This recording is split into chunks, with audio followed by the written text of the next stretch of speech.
In 3. Hello, everybody. Hello. It is Wednesday, the 14th, and I just finished a fabulous class with James Burke, and we had something called Live on the Lido Deck, and since I was all made up and ready to be on camera, I figured I'd do a quick live for you and see how you guys are all doing.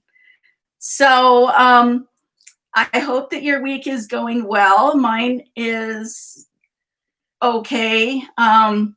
We had something sad happen in our family. My parents had to take their dog to the vet Monday, and turns out that it wasn't very good news. So they had to put their doggy to sleep Monday. So it's been a rough week for us and our family. And but other than that, things are going well.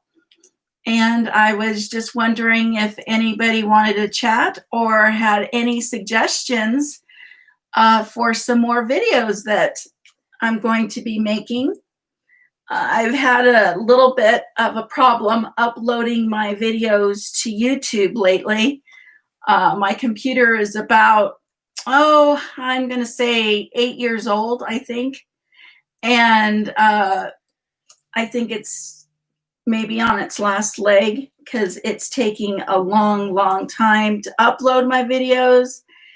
And not only that, but YouTube, they won't upload to YouTube. So it's been kind of a mess. Anyway, I was just wanting to pop on and say hello and see how everybody is doing. Let's see, my next, I've tried taping a video comparing the Jane Davenport layer cake paint to gouache versus watercolor. A subscriber suggested that to me, and I thought that I would do that video. I thought it was a great suggestion, but I've filmed it 6 times now, changed my settings, and for some reason it just will not upload to YouTube. So I'm going to continue to work on that. And as far as other videos, let's see, I have my, don't baby, hold on, my dog is licking crazy. Let's see here. I have some ideas to do more Zentangle videos. Do you guys like those videos where I don't even talk? I just put the music on and have the Zentangle videos, or excuse me, the Zentangle going along with just music. Let me know if you like those. Also, I have a video lined up that is going to be showing different techniques of what can be done with stenciling. So let's see. There's one technique with stenciling. This is another technique that can be done with stenciling. And let's see. I have 2 more. Here's another technique that's done with stenciling, and then this last one that I have as well. So that is going to be another video that I have. And like I said, the watercolor versus gouache versus layer cake paint has been a pain in the neck to try to do. I'll share some of my latest artwork with you. Let's see, where is it? Well, this is the butterfly that I did on the Zentangle video. And this is just some mandala or Zentangle patterns that I was practicing. And let's see, what did I do with my, oh, no. I've totally misplaced the artwork that I was been working on. Well, here is one little piece. This is a Tim Burton kind of take on a little birthday party person. And it's quite different than what I am usually doing with my fairies and things like that. So, hi, Terry. Okay,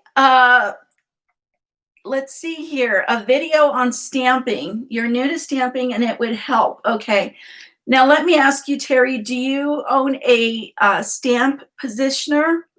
By that, I mean a stamping platform like the Misty, or this one is the Tim Holtz stamping platform. Let me know in the comments, please. No, you don't. Okay. So are you using wood blocks or mostly clear acrylic stamps?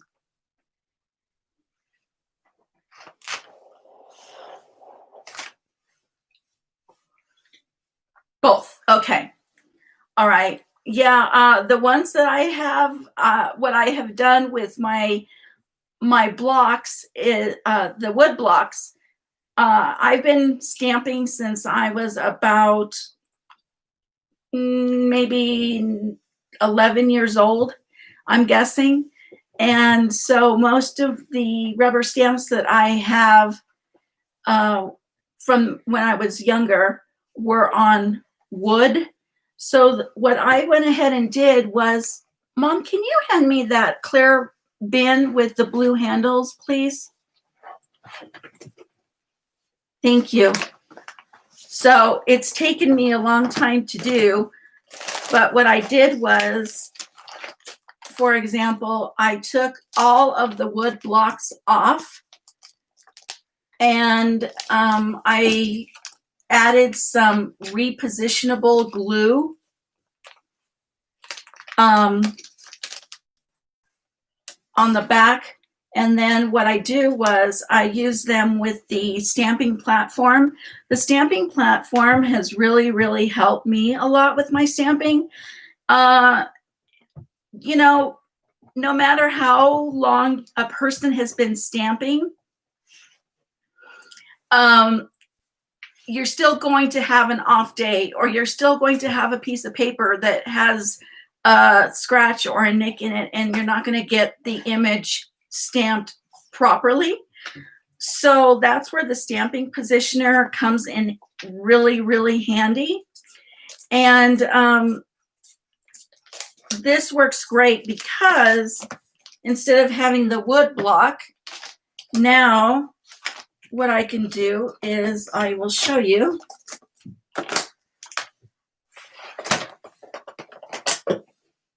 Take a stamp, put the paper down, peel it off the plastic, put it on the stamp positioner, and boom. You don't have to use the wood blocks anymore. Like I said, it's time consuming. It's a pain to do, but it really, really is rewarding, and you will be happy that you did it. And even if you do not have a stamping positioner or stamping platform, it still makes a lot of sense to do it, because the acrylic blocks are easier to use because you can see through them and you can see where the, where the image needs to go, etc.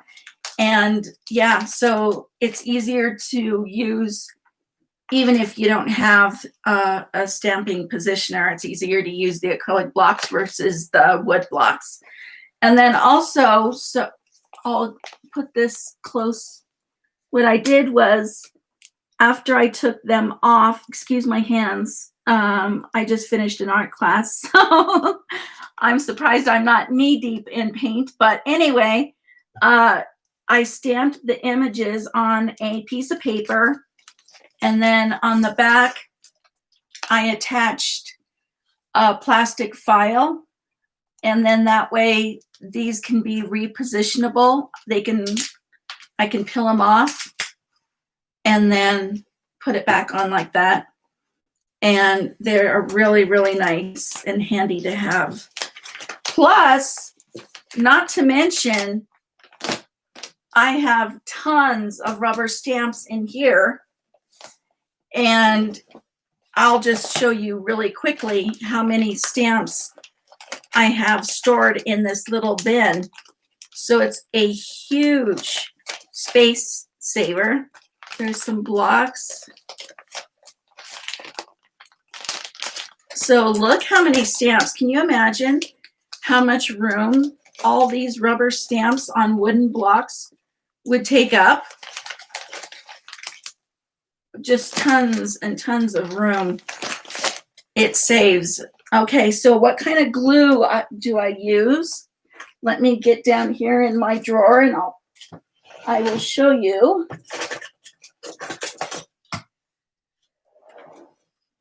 So it is called Aleene's Tack It Over and Over glue.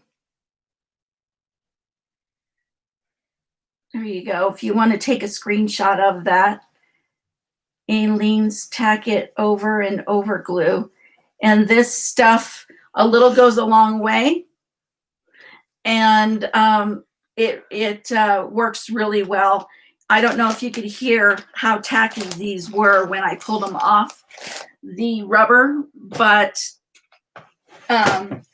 they're very, very tacky, very tacky. Yeah, I have tons of stamps, Terry, tons of stamps. This isn't even all of them. These are primarily the stamps that I had when I was younger. And back then, they only made the wooden stamps, and they didn't even have the acrylic stamps available. So, yeah, that's my idea for rubber stamping. And another tip I have for rubber stamping is a lot of times people invest in the large ink pads, you know, like the regular size ink pads. But if you're going to do like some of the more expensive, like the Tim Holtz ink pads or Dilutions ink pads, what I do is I actually own these tiny distress pads, and it's nice because you can store them. They're very tiny and compact. I think they're like 1 by 1, and they stack on top of each other. And Tim's, now here's the key though. You have to make sure that if you buy smaller ink pads like this, you have to make sure that the ink pad itself is raised, okay? Because you want to take the ink pad and you want to take it to the stamp like this, so it has to be raised. It can't be flat. But anyway, I suggest buying this size of ink pad. Number one, the other ink pads, chances are it will dry up before you have a chance to use it. I literally have ink pads too from Colorbox that I've had for over 20 years. And yes, I love them. They still work perfectly, but they take up a lot of room. So, and like these distress ink pads, these are expensive. Now I have the larger ones because I do inking techniques on paper, but to do rubber stamps or anything like that, I have the smaller ones, and they're a nice space saver if you don't have a lot of room, and they're more economical as well. So that would be another tip that I have for rubber stamps. Do you have any specific questions about rubber stamping, Terry? By the way, I am really, really happy that I'm able to chat with you. I did get your email, and it had gone into the spam folder. So I'm glad that you had made me aware that you wrote me. Thank you for doing that. And I will answer your email as soon as I get off of this live chat. So yeah, it's great to meet you. And I think it sounds like we have a lot in common. Mermaids, Disney. I don't know if you've seen my Disney art, but I do Disney art as well. And let's see, what else? I have all my, can you have me, Mom, that folder right there? I have some of my artwork that I can show you. Where is it? Right there, that yellow folder. I think it might be in there, or it might be in that white one. Oh, let's see. Okay, so here is kind of my version of a Tim Burke stylized Tinkerbell. That's the Tinkerbell. And then a couple of years ago, I did the, what's his name? Oh, the guy that played the Mad Hatter in the Tim Burton version of Alice in Wonderland. Johnny Depp, that's his name. Johnny Depp as the Mad Hatter. And this is just like, this isn't Disney, but it's just like a cartoon drawing. This is a Jane Davenport girl that I did.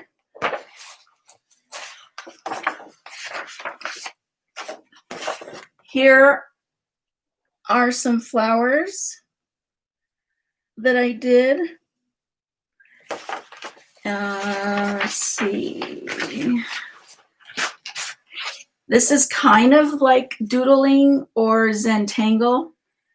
I'm just kind of going through my file here, looking for some art pieces. This is a Little Mermaid that I am working on. Haven't seen that. I mean, I haven't finished that. Let's see. Oh, here is Jacques and Gus Gus. Haven't finished that yet. Haven't colored it. To be honest with you, I'm afraid to color it. I don't want to mess it up because I think it's really cute. And then this is definitely not Disney, but this is a picture of an elk that I drew for my dad a couple of years ago.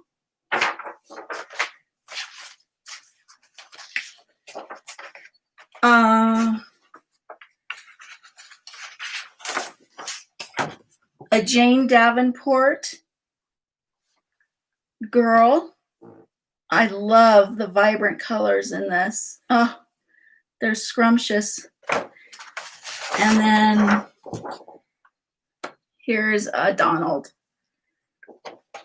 So I've done some other Disney art. I've done Dopey and Jiminy Cricket, but I don't know what I did with them. They're around here somewhere. Oh, and then also, let's see. You know that class that I was telling you about?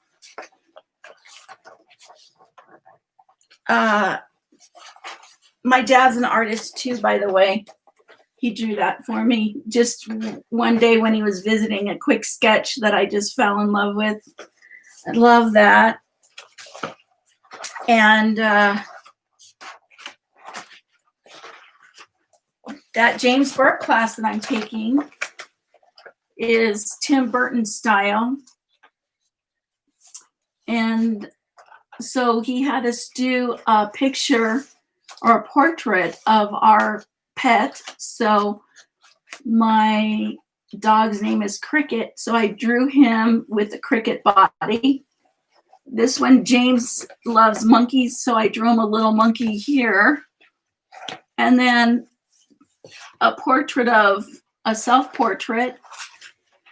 I had a little bit of fun with that, made it kind of a caricature. And then the last one was, I don't know what I did with it, but it was a family portrait. A family portrait of my husband, my dog, and myself. But I have missed, oh, here it is. So that's the three of us in a Tim Burton kind of fashionized way. You love Tim Burton. Oh, okay. So you would really, really love this class then. At first, I was not thrilled about the inspiration being Tim Burton, to be honest with you. I wasn't familiar. Never tried any of his work, and it's tough for me because I tend to be really tight in my art, and that's something that I'm overcoming or trying to overcome. And so this Tim Burton style is amazing because it's forcing me to loosen up. So I really, really am enjoying the class. Tonight we had what's called Live on the Lido Deck, and it was part of our virtual voyage class tonight. So a lot of fun. And oh, well, thank you. I appreciate your compliment about my work.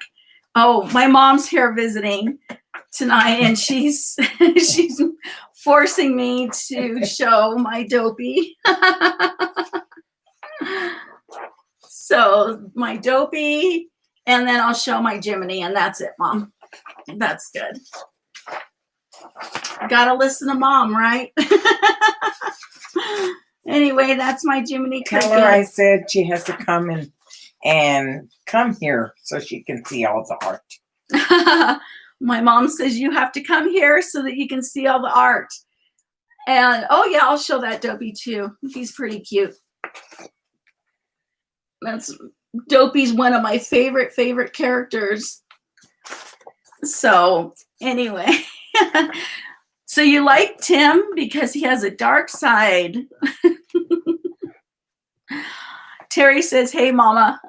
I love her because she's Catholic.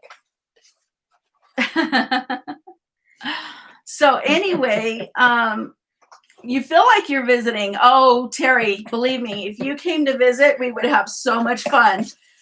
We would probably look like these Tim Burton characters, our eyes, because we wouldn't get any sleep. We would be too busy doing art.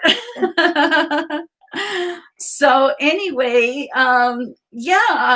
my favorite Tim Burton movies, I've never seen Edward Scissorhands, which I really, really want to see, especially because they're referencing him a lot in this class that I'm taking. But I love the Alice Through the Looking Glass and Alice in Wonderland movies that he did. Those are amazing. Oh, I just love those movies. So anyway, yeah, for sure. We would need a lot of makeup to hide the dark circles under our eyes because we would stay up visiting and chatting and having all sorts of fun and getting into way too much trouble. So anyway, well, I guess I will wrap it up. unless you have any other questions. And it was fabulous chatting with you. And I hope to chat with you again soon. You take care. Bye-bye.